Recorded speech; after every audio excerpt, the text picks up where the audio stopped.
Ivo Neame. I've just done a gig at Embrace Arts in Leicester.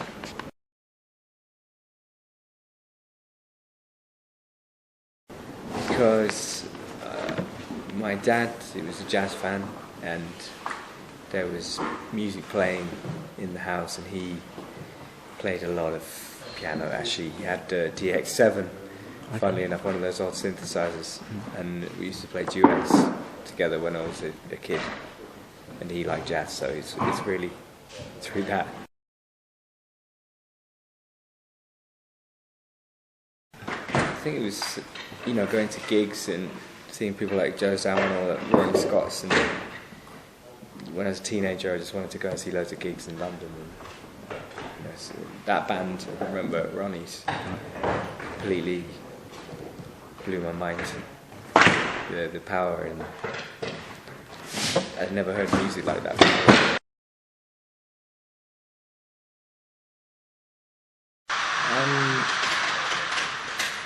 It was probably saxophone and then piano at the same time. It kind of happened at the same time.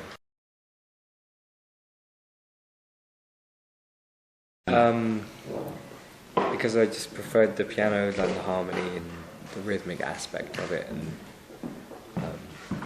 I just wanted to write music as well, and I found that playing the piano really helped for that, understanding how to construct music and write it and put it together. So, and then I was spending a lot of time trying to do that, so the sax kind of took a bit of a backseat. I still play it, but it's definitely on the back burner.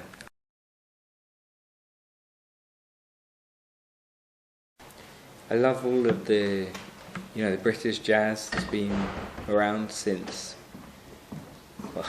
the last 50 years. This great music. All of the main American canon, I think people call it, jazz canon.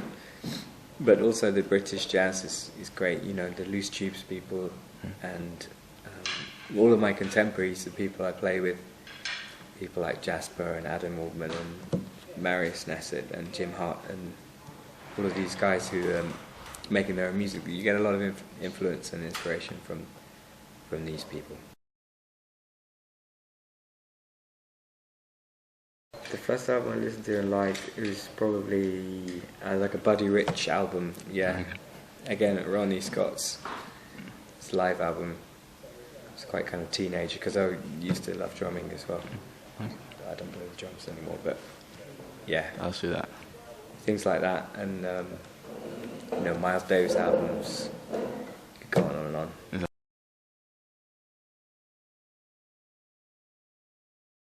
It was playing in the local pub, actually, near my parents' house. And I used to play with this old bass player, and we used to go and play standards, like Melotone and old standards.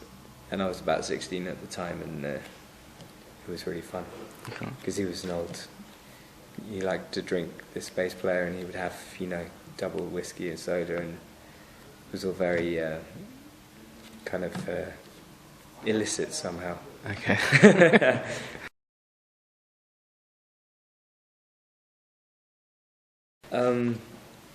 I think you have to be constantly working on what you're doing. You can never really go off the boil, because I've done that a couple of times, and the music suffered, and I think there's something about being a musician that there has to be some kind of evolution with what you're doing, that it's developing, that it's not staying still. So I do find that you constantly need to be inspired by something somehow, so that you're expressing something that's worth saying. And it doesn't happen all the time. Sometimes it's like it's up and down, but you have to keep everything ticking over.